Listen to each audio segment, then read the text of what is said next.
Good morning and welcome to the regular monthly meeting of the Greenwich Board of Selectmen. Please rise and join in the Pledge of Allegiance. I pledge allegiance to the flag of the United States of America and to the republic for which it stands, one nation, under God, indivisible, with liberty and justice for all.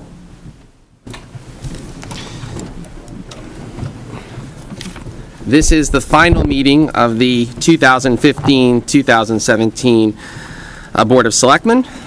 We are anticipating to try and conclude our business before 11:45 to attend a memorial service for a very dedicated public servant, Nancy Kaplan, who many of you may have known. So we anticipate moving as expeditiously as we can. Item number 2 on our agenda today is approval of the minutes from the regular meeting held on November 9th. Are there any changes or corrections to those minutes?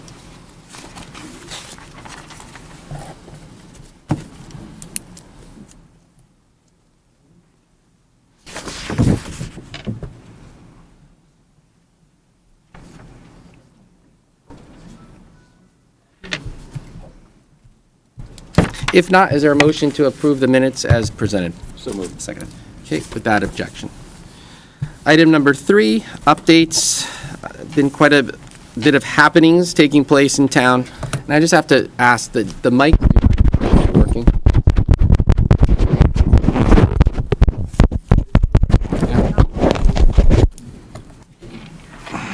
Should it go well? If that's open over there.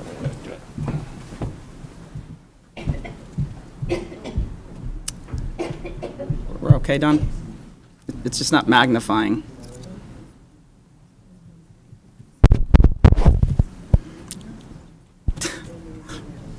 This is fitting.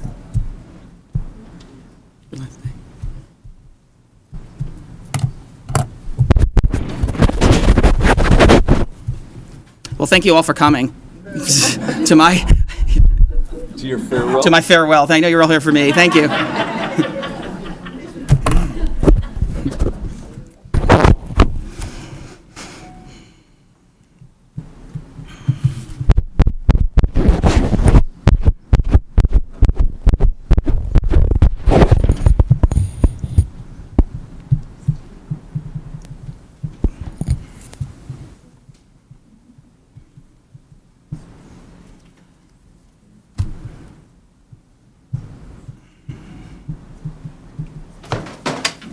Hi. They're working now. Hey, thank you. Okay, we're good to go.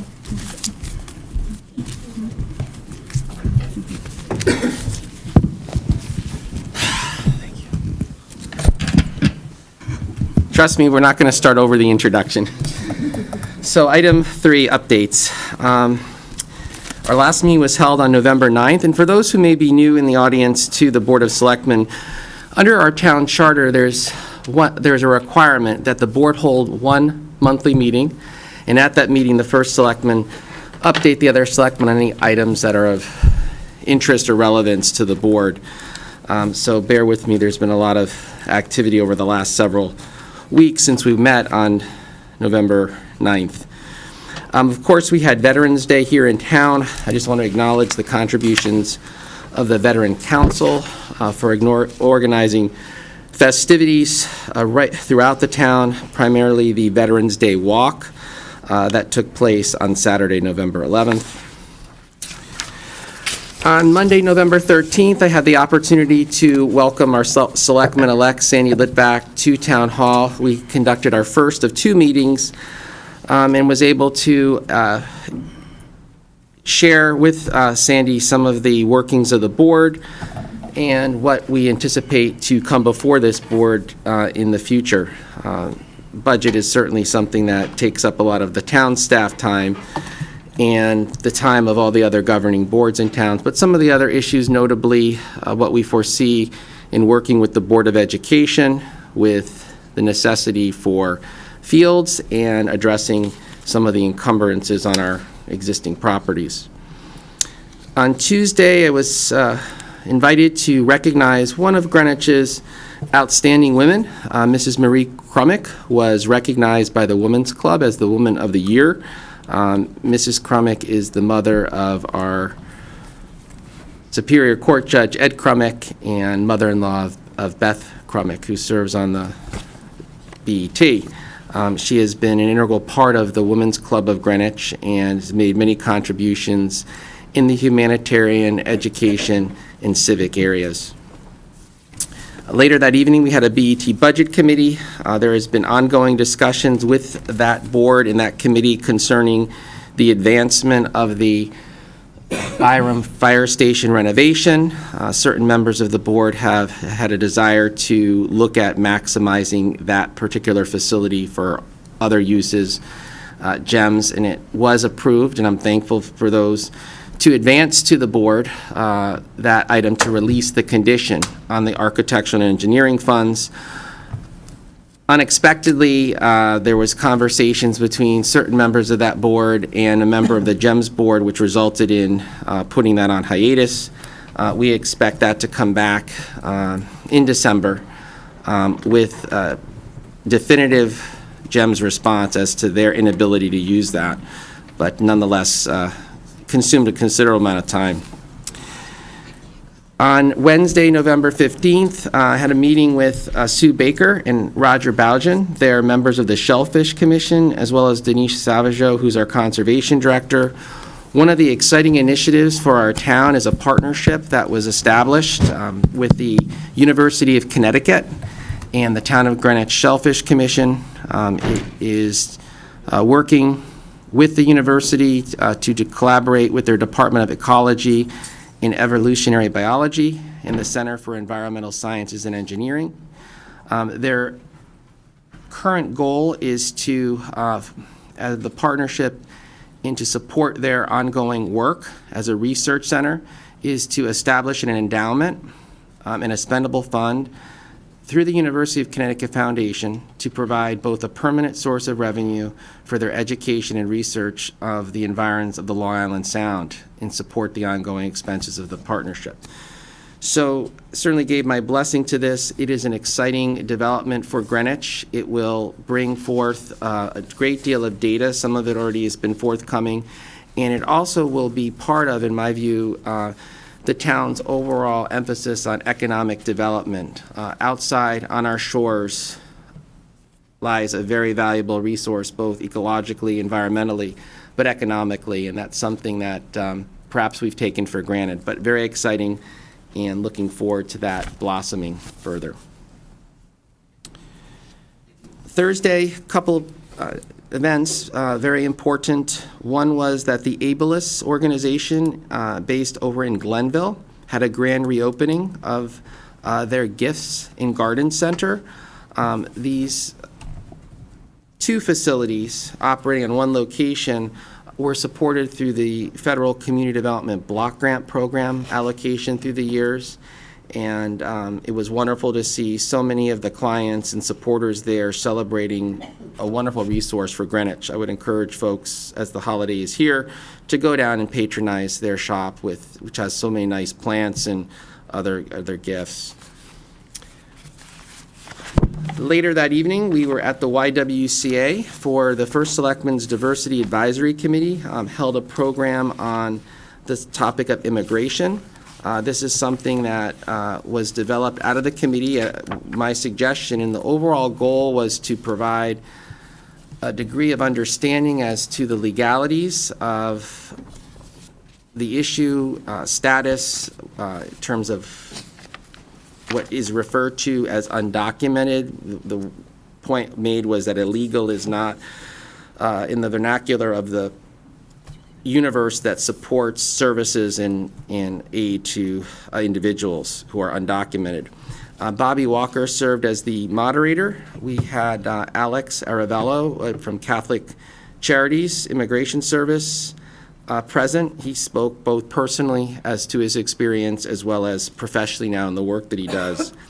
Phil Burns, an attorney who handles immigration matters, was very knowledgeable in providing understanding to all of the legal applications. And Catalina Horak, who's with Building One Community in Stanford, talked about the humanitarian work that they do in supporting immigrant and undocumented families. Also, Lieutenant Mark Zuccarello from the Greenwich Police Department provided their interaction with the social service agencies and the fact that undocumented individuals are treated the same as U.S. citizens as it applies to application of the law here in the state of Connecticut. On a lighter note, on Friday the 17th, as part of the school community's education programs, we hosted about 70 third graders from the Old Greenwich School in this room. These students, I must say, were very attentive. They were asking some very pointed questions. In fact, I would say some of them may have been a little bit more pointed than this audience may ask. Must be listening to their parents, for sure. Sometime I'll share with you the questions. They actually were wonderful. But I just want to say that one of the pleasures of doing this job is that you do get to interface with so many people, but you ideally hope that when you have these opportunities that one child or several children walk away with something that will inspire them to do public service as well. That had been my experience in my formative years, and I hope that happens. And I tell them that too. I hope that they aspire to public service.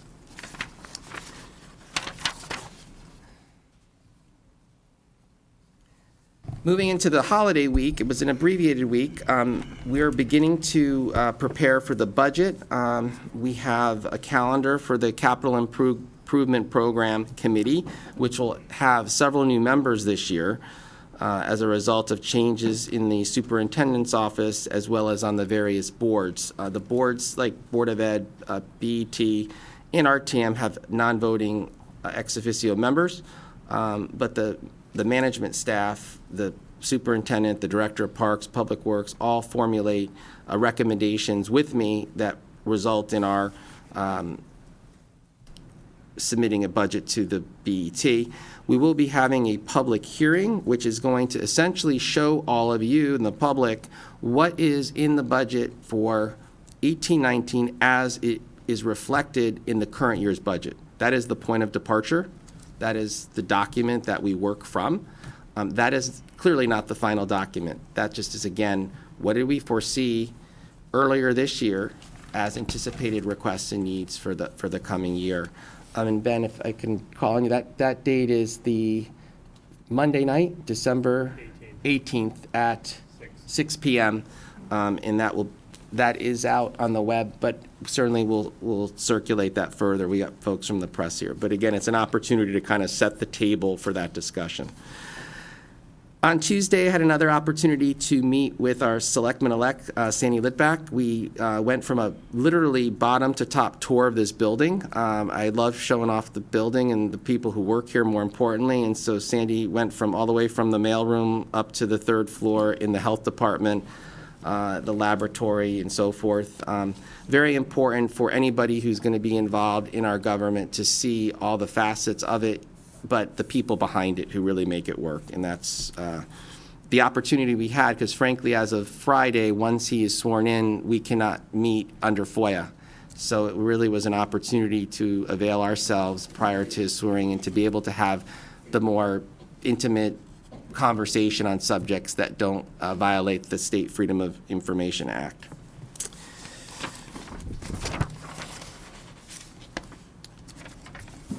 So we've come along to this week. This week has had some major announcements. The first being that on Monday, as is reported in the press, my decision was made to inform the Director of Parking Services that beginning with the budget that I will submit next year, we will not have necessity for that position. It is a first step as part of an overall redefinition and reorganization of that function. Important to let people know upfront and directly so that they themselves can pursue other opportunities. Unlike a corporate structure where these budgets are developed and positions move, changed, all of ours are done in the sunlight and documents are open, and therefore it was very important to me that the individual be made aware in advance of that. And so progress moves in terms of, in the interim basis, Captain Mark Kordick, who was the first director of parking for the town when it was set off from the police, is handling the day-to-day operations, administration, and oversight.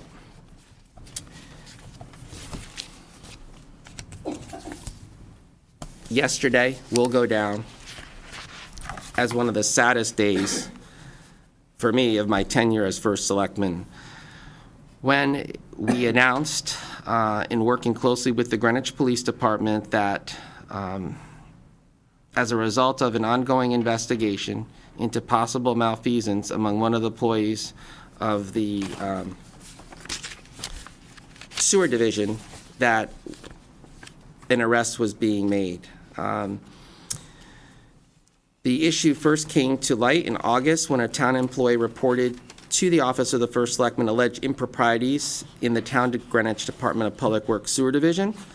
The Office of the First Selectman believed that some of the alleged improprieties may have involved criminal activity and immediately directed the Greenwich Police Department to conduct an investigation.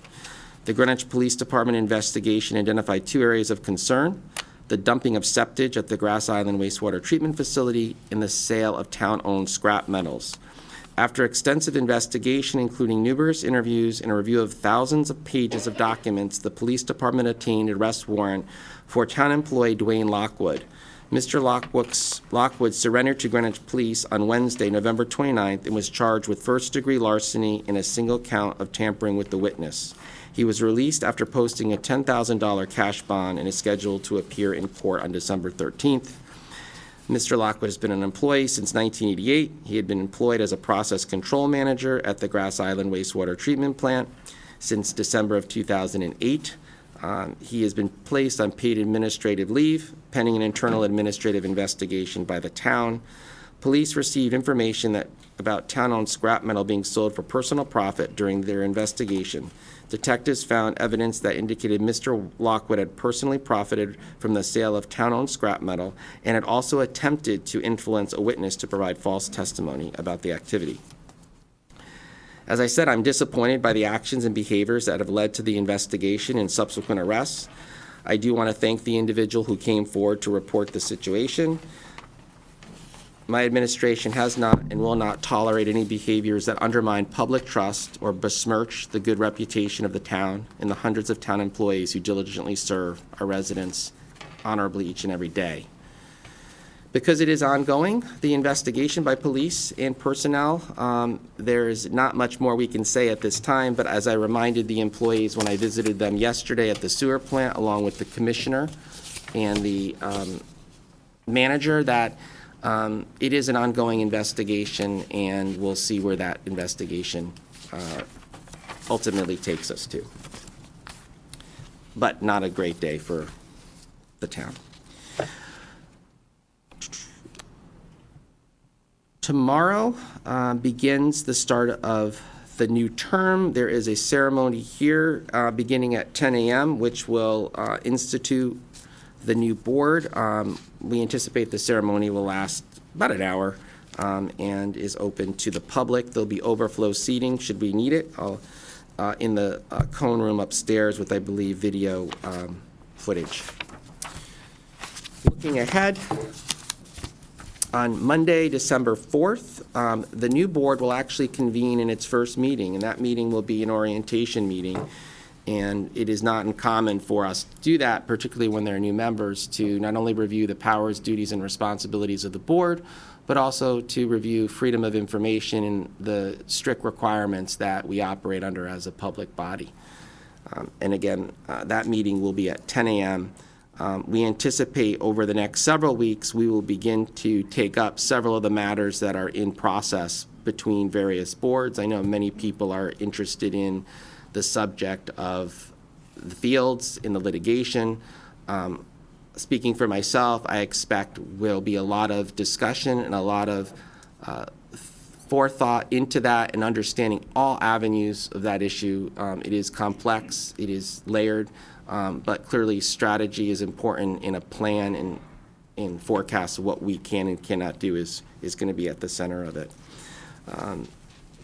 On Tuesday morning in this room, very important, the United Way of Greenwich United Way, as it's been rebranded, is holding a legislative breakfast with our 4 representatives, and senator and 3 representatives. That agenda covers a number of topics in the field of human services. I'm invited always to participate in that panel. There are predetermined questions from United Way based off their needs assessment that are submitted, and we will be answering those.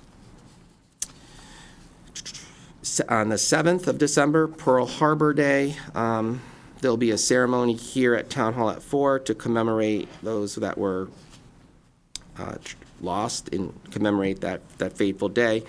We will also be having the Town Employee Service Awards. These awards are for those employees that are here 5 through 45 years. It's an acknowledgement of their contributions. They receive a certificate, and we'll be having that between 9 and 11 a.m. on the 7th.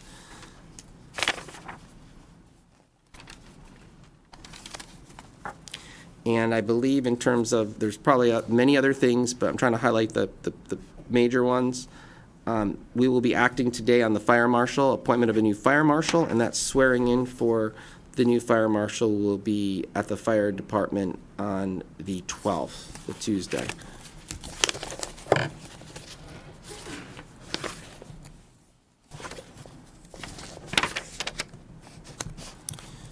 Finally, just a couple other things, quick. Attended a event in New York for the National Committee on U.S.-China Relations. As you know, Greenwich has taken a very proactive step in fostering relationships with individuals from China. One of our local residents, Sheldon Pang, who is vice chair at Freepoint Commodities, invited me to attend with him this 50th gala celebration. On the agenda that evening was the recognition of 2 companies who have been at the forefront of business and technology development in China. That was Microsoft, and they recognized the company as well as its president and chief legal officer, Brad Smith, as well as Paul Jacobs from Qualcomm, who's executive chairman and chairman of the board. Overall, the message was that in light of what's happening politically, they're not necessarily unwavered by forging ahead and achieving wonderful advances, not only through technology, but science. And they were very positive about the strength and bond of the U.S.-China relationship. And I found it to be very enlightening.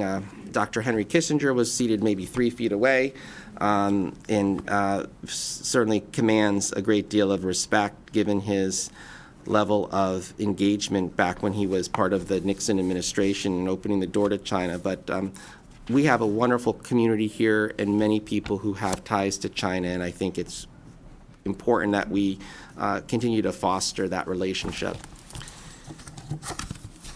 Lastly, we are going to be part of something called Sustainable Connecticut. This is a program that has come under the auspices of discussions with CCM, Connecticut Conference of Municipalities. It is a voluntary program, but it organizes topics related to sustainability in various programs, from stewardship of land and natural resources, efficient physical infrastructure and operations, vibrant and creative cultural ecosystems, clean and diverse transportation systems and choices, and so on. So we are now part of that. More to come. It'll be advanced through the Conservation Commission, but also through an emerging 501c3 that is going to look to singularly focus on sustainability, which is something that many groups are a part of, but it's a piece of their larger mission. This is the goal, to have it a singular focus. So thank you for indulging me. It was a full plate. And now I'm going to yield to my esteemed colleague, Mr. Marzullo, who would like to say a few, not a few words, many words. No, I mean, not that many. You deserve your fair share. Okay. There we go. Thank you, Mr. Chairman, Selectman Toner, guests.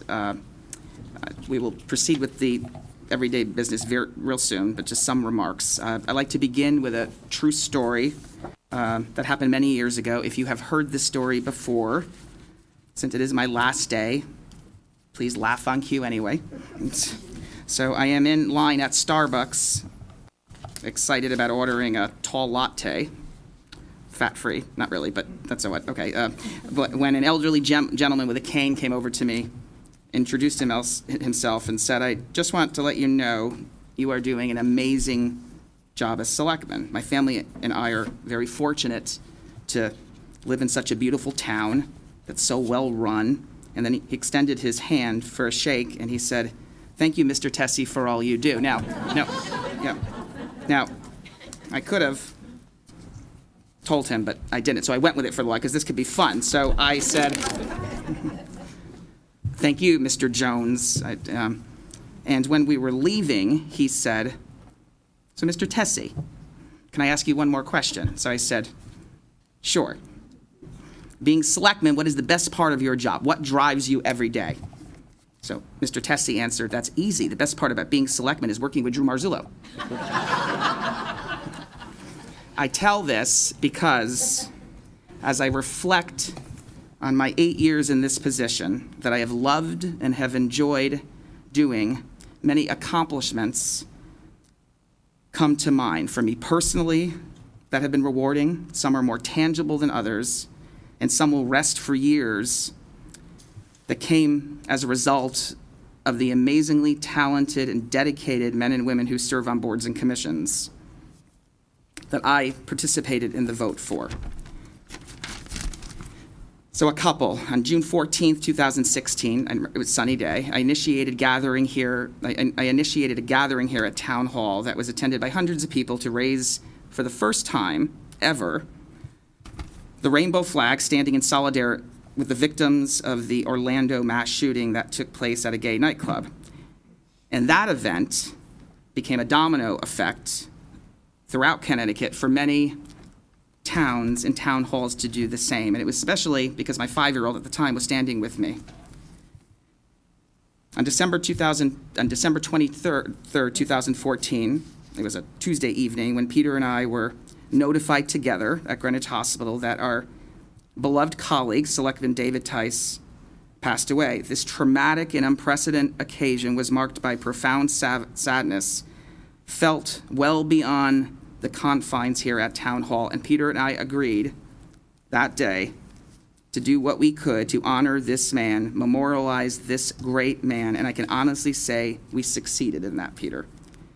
And what was very important was also nominating a person that in some ways resembles Day. And I can honestly say, with the appointment of John Toner, we also succeeded.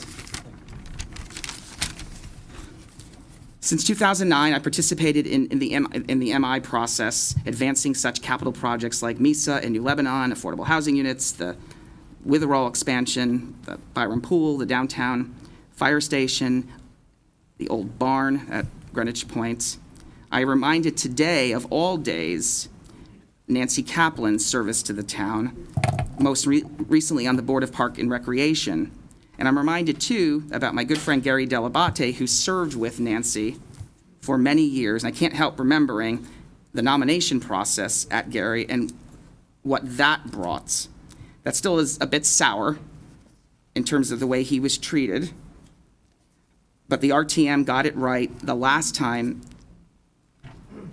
re-electing Gary, 99% approved. But we got through it, and he is doing well. This office has allowed me the opportunity to advocate and at times call out some injustices. It gives me a voice that most of the time was used in a responsible way.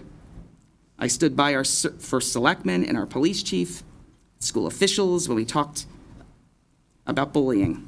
I, along with the state delegation, fought hard to increase boater safety, and until this very day, I have never met such strong, determined, and inspirational people as Emily's family. They continue to inspire, and I am lucky to know them. I am grateful to have been part, in some very small ways, with some good things. And I hope you would agree that even when I failed you, on occasion, both personally and politically, it was never meant to embarrass or with mean intent. The kindness and encouragement, especially over the last couple of months, brought my way is something I will never forget. And to the 5,000 people who did come out and vote for me, I am forever grateful. To Paula Belmont and Penny and the entire First Selectmen staff, I have enjoyed you daily, breaking bread, my second family in many ways. To the town employees, to the volunteers, to the elected officials, to Paul Curtis and Don Conaway, GCTV. Hi, Richard, my buddy, he's watching. Thank you for all you do. No one does it better. To Tom Byrne, who sent me one of the most unexpected, touching notes I have ever received. It meant more to me than you know. To Laura Erickson, to Debbie Applebaum, thank you for your service to the Board of Education, and more importantly, thank you for your friendship. John Blankley, thank you for service to the BET, and to Vera, his wife. I will never forget your kindness that has shown me. To Sam, who's in the audience, no one has had my back more, no words. Christine, who's recovering from hip surgery. To my husband, Reynolds, who's actually on his way here. He's caught up in the ER. Someone who I have spent 23 years of my life with. And believe me, I'm not easy at times. He would often on the campaign trail, especially this time, say, you know how Drew is like. Please vote for him, because can you imagine what he's going to be like if he doesn't win? But that's another thing. And to my buddy, a 7-year-old boy who both Reynolds and I love more every day if that's possible. I want your life to be filled with endless smiles because, my buddy, what you provide your two daddies every day, every minute, change nothing. You are perfect in your parents' lives. Okay. First Selectman Tessie, Selectman Toner, Selectman-elect Litvak, I wish you nothing but success. Your collaborative success will benefit many. Sandy's fresh perspective will provide a new energy that combines with Peter and John's institutional knowledge makes for a great trio. I will end like how I began in 2009 with a quote, not a quote, but with what Oprah Winfrey, who I call O, asks, what do you know for sure? Number one, what I know for sure is I will exit this stage with only positive memories.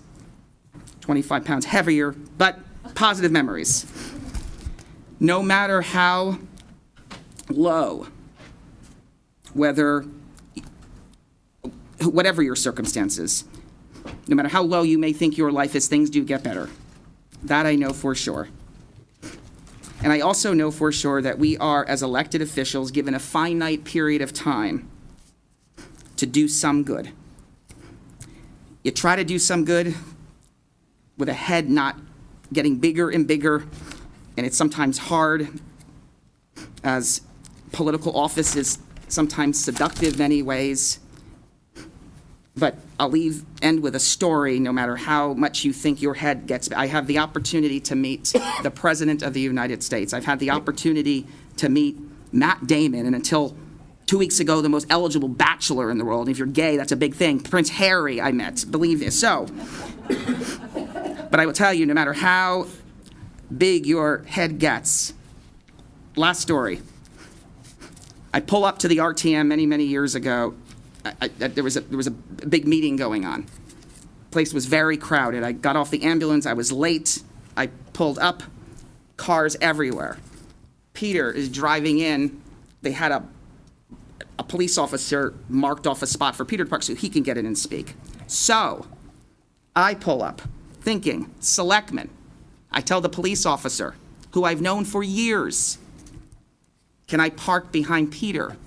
He said to me, he's the first selectman. And I said, well, I'm the selectman. And he said, oh my God, that's right, what town?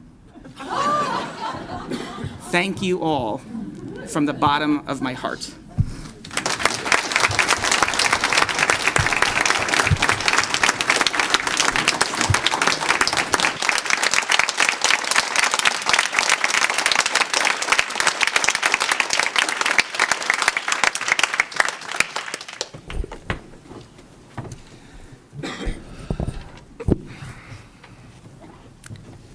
It is truly hard to encapsulate the feelings for Drew in a few words. Drew's advice to me always has been, Peter, when you ever speak on things, don't write it. You do better when you do it extemporaneously. I don't know if that will happen today, but before I do speak, I did want to acknowledge that with us today, as part of the recognition in due tribute to Selectman Marzullo, we have State Representative Michael Bacino and State Representative Fred Camillo, who have graciously prepared a citation from the state of Connecticut, which I'd ask them to read. Come forward.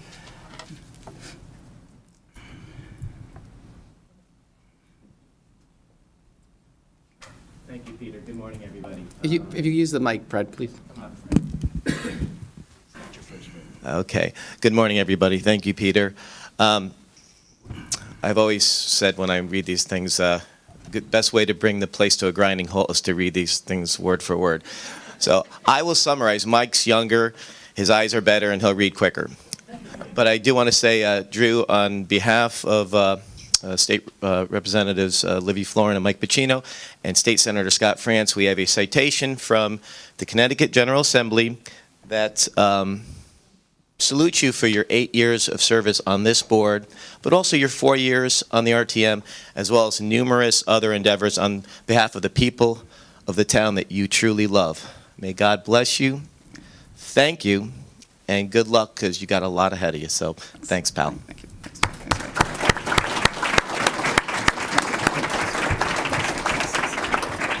Okay, let's see how quickly we can go through this. But first off, we as a delegation are so grateful for all of the hard work and the efforts that Drew Marzullo has performed for the town of Greenwich. He is one of the most caring individuals that we've ever met. He is also always there when we need him. If we are in Hartford, he's just a phone call away, and he's always there to answer. So we appreciate your kindness, your efforts, everything that you've done for not only for the people in the town of Greenwich, but also throughout the state. Thank you. So with that, to Drew Marzullo, in recognition of your retirement as Selectman of the Town of Greenwich after serving 8 years, your community service also included using your voice and platform to ensure funding and progress on many important capital projects, including MISA, the Nathaniel Witherell Rehabilitation, a state-of-the-art educational facility for the New Lebanon School, and the procurement of federal funds to help prevent flooding in Byram. Your outstanding contributions to our community are greatly appreciated and will long be remembered. The entire membership extends its best wishes and on this memorable occasion, and expresses the hope for continued success. Thank you so much.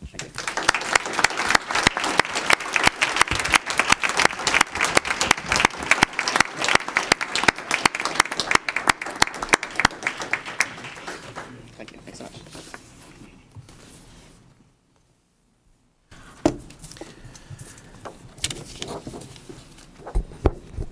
No occasion would be complete without a proclamation. So, Drew, I finally got my opportunity to issue one for you.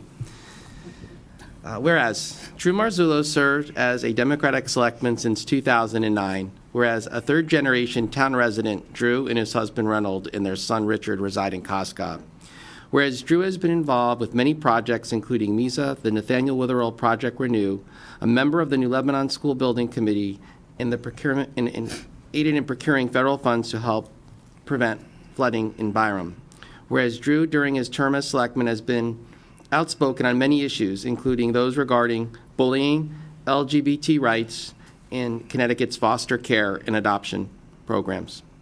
Whereas before becoming selectman in 2009, Drew served 2 terms on the representative town meeting, and he serves as treasurer of the Red Ribbon Foundation, a Greenwich-based foundation committed to promoting HIV and AIDS awareness, and an active fundraiser for many worthy organizations.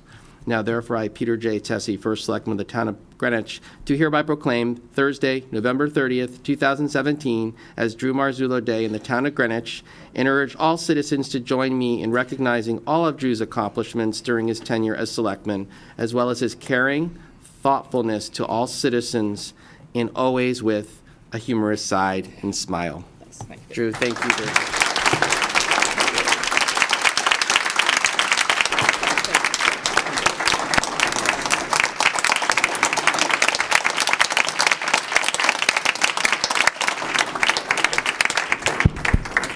Remind Reynold about this every November 30th. And as a token of appreciation on behalf of the town and the office, there's something for you to. My cup. Where's my town cup? We went a little different for you. Well, oh, it's beautiful. Thank you. Yeah, it's beautiful. Thank you very, very much. Yeah, I love it. It's beautiful. Thank you. That's gorgeous.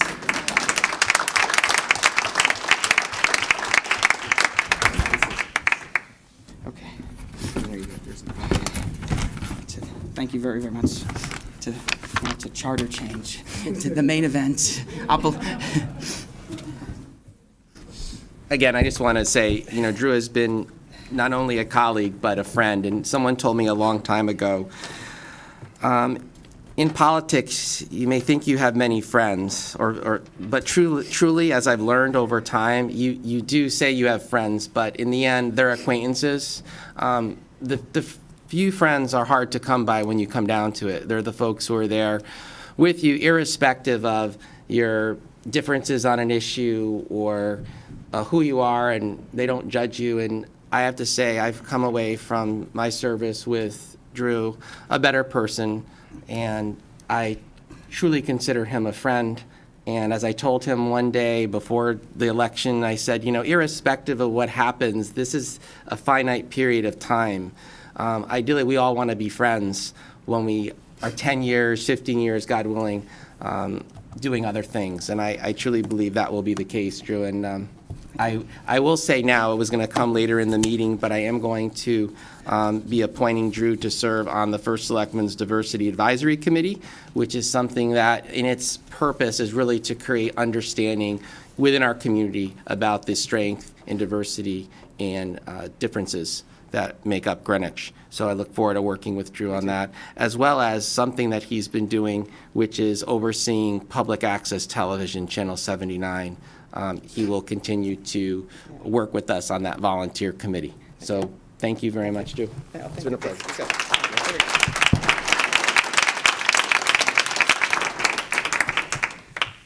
So item number 4, old business. We had charged a group of people, and I see only one of them here today, so that may give you an indication as to what we did to them. Alexis, I'm proud that you're the one that's here today. You've done so many nice things for me in service. You're never going to say yes to me again. I know. I truly mean this. I owe you one. I owe you one. Two. Yeah, more than one. The other one was a pleasure. This was a pain. All right. Serious for a moment.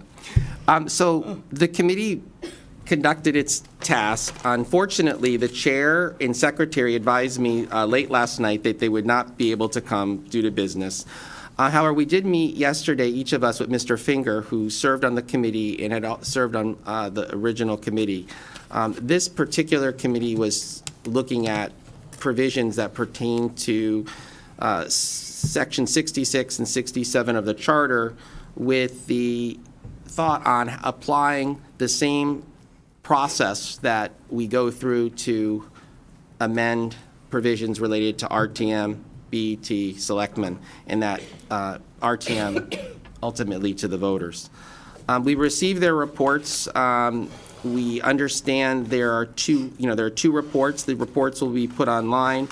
In all candor, out of the box, I'm going to tell you I've come to the conclusion that despite my belief in looking at governance, in providing opportunity to people who raise question about our governance, this issue sadly took on a very negative and very divisive tone for our town, no question. I really don't want to opine and begin to point fingers. I think it's history in that regard, but I think the lesson learned is that it's really difficult for people to be dispassionate on a subject and focus on sort of the merits without putting emotion into it. That emotion then transfers into actions that I don't necessarily always think represented the best for the town of Greenwich. I'll just leave it at that. So therefore, we have two reports on it in terms of what the change to 66 and 67 would do. Knowing how I'm going to deal with this, I could belabor it and go through it, but knowing that the outcome will be what it'll be, I'm going to yield to Mr. Marzullo. Thank you, Mr. Chairman. I am making a motion to postpone this item indefinitely. I respectfully ask my two colleagues to join me in such. While I thank the committee for their hard work, I do not agree on any level charter change at this time regarding the BOE. Election structure serves the best interests of the 9,000 children that we serve. So once again, Mr. Chairman, I am making a motion to postpone this item indefinitely. Second. So that has been moved and seconded. For those who are not as clued into parliamentary procedure, a motion to postpone indefinitely essentially kills the item. As Town Council has advised, when this board concludes at midnight tonight, any business that this board was conducting, active business, essentially stops. And so by making this motion, and if this motion is approved, it essentially puts an end to the charter revision process.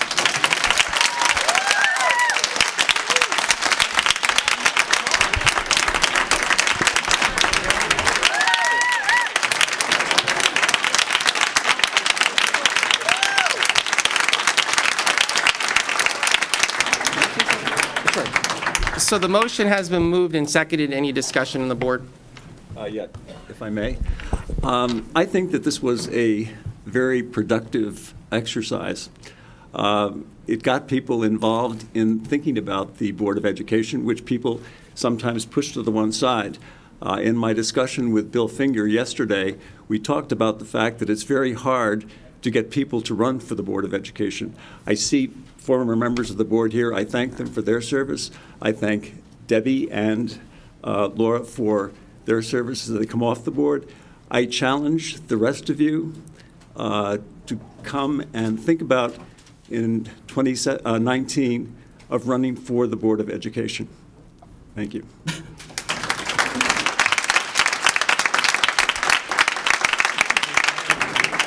I would just add in my thanks to those who have served, and Laura and Debbie, thank you. I had an opportunity to toast your service the other night at the Board of Ed, but I just want to say, because I admitted to do so in the beginning, it really has been a pleasure to work with you both. You've really been superbly energetic, kind, and professional and diligent. And so I think you're emblematic of the type of board members I would love to see.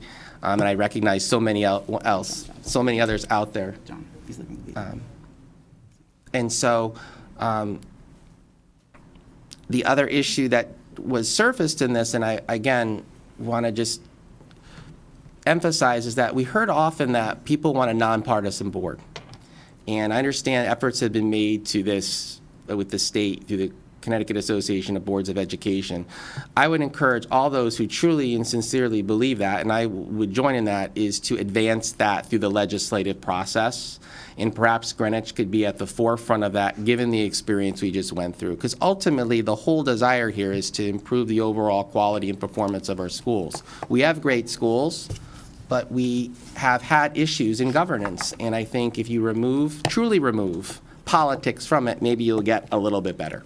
So I would just ask those, and Karen, thank you for taking the time to meet with me. I really enjoyed that. You've been very, very tolerant and patient. So the motion has been made and seconded. All of those in favor? Aye. Aye. Good, thank you.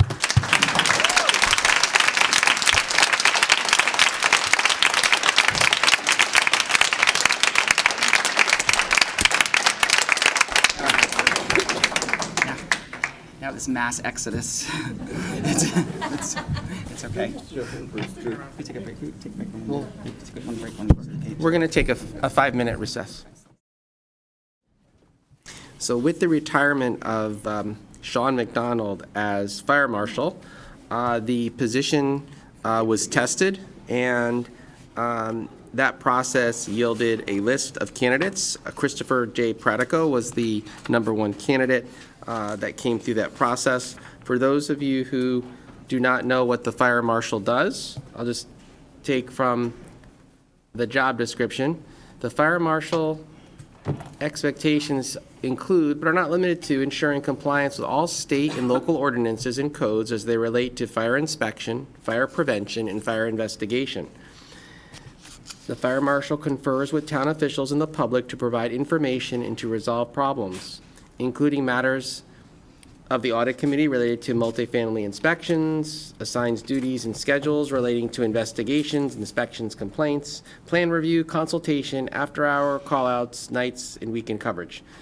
The fire marshal maintains administrative records for accountability, fire reports, inspections, fire investigations, and all related activities, assists in controlling the budget expenditures in preparation, and just demonstrates a continuous effort to improve operations and work cooperatively and jointly to provide seamless customer service.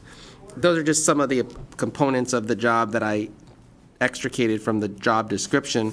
It is a very important role in ensuring life safety. Mr. Pratico has been a deputy fire marshal since December of 2012. He has been serving as acting fire marshal, and in that capacity has undertaken many of the responsibilities that I highlighted. Prior to being a fire marshal, he was a professional firefighter from 1995 through December of 2012. Prior to that, he had spent time working for Longo Construction Company and managed teams of construction workers at various sites, ordered and picked up materials, and effectively communicated with and addressed property owner concerns. His professional courses and certification is he's a Connecticut Certified Fire Investigator, Certified Code Inspector, Hazardous Materials Technician, Internal Association of Arson Investigators certification. So at this time, I would like to have Mr. Pratico come forward, and I'd make a motion to appoint Mr. Pratico to serve as the town's next fire marshal. Second. Proudly. Discussion? Hey, Chris. Yeah. All in favor? Hey, man. Aye. Thanks, man. Thank you. Thanks, Vince. Congratulations to you. Thank you very much. Thanks, man. If you'd like to say anything, you're welcome to. I just want to say that it'll be an honor to serve in the position, and I look forward to hitting the ground running, working with all of you. Awesome. Thanks, Chris. Thank you, Chris. Thanks, Chris. Thank you. And thank you to Assistant Chief Kick for being here today and for your patience and Thank you. staying through the earlier part of the meeting. That concludes new business. In appointments and nominations, I know with the transition of Mr. Marzullo, who is the Board of Selectmen's representative to the New Lebanon Building Committee, we have a vacancy. I know Mr. Toner had been serving on MISA, and we'll be concluding that, and I'm going to propose that you take up the responsibility, since you've had the experience with the Building Committee, to be New Lebanon. With pleasure. I second that. Okay. With something. You like to go to Byram, you go to the Schubert Library almost every day. Right. It's perfect for you. So, He's there. He's up that early. so we moved in second, all in favor? Aye. Yeah, John is, John the short straw, but that time will elapse, because then we'll have Sandy covering the other things. There we go. Okay. You're no longer the new guy. Sure, sure. Is there anything else we're missing? The diversity, or do you have to appoint? I will just reaffirm what I had done earlier, which is really a first selectman direct appointment, but several of the ad hoc committees that I've formed, I just send letters to the people, but as I mentioned earlier, I am going to appoint Drew to serve on the First Selectman's Diversity Advisory Committee to work with that group as it represents the strength and diversity of the community with representatives from the various human service organizations and need communities. So I look forward to having Drew part of that in hopefully fostering understanding is really what that committee's mission is about. And as I said, with the program that we did on immigration, I found it to be very instructful, and it was fact-based. And I think if we can focus on that as we develop further programs, it will all be for the good. So In Area 9, no. I already did that That's one. done, good. Yeah. Good. So that concludes item 6. We have several personal or real estate appeals with Mr. McLaughlin. Is he? Stuck with me, Mr. Okay, Chairman. well, we will move to go in an executive session for the purpose of addressing those matters.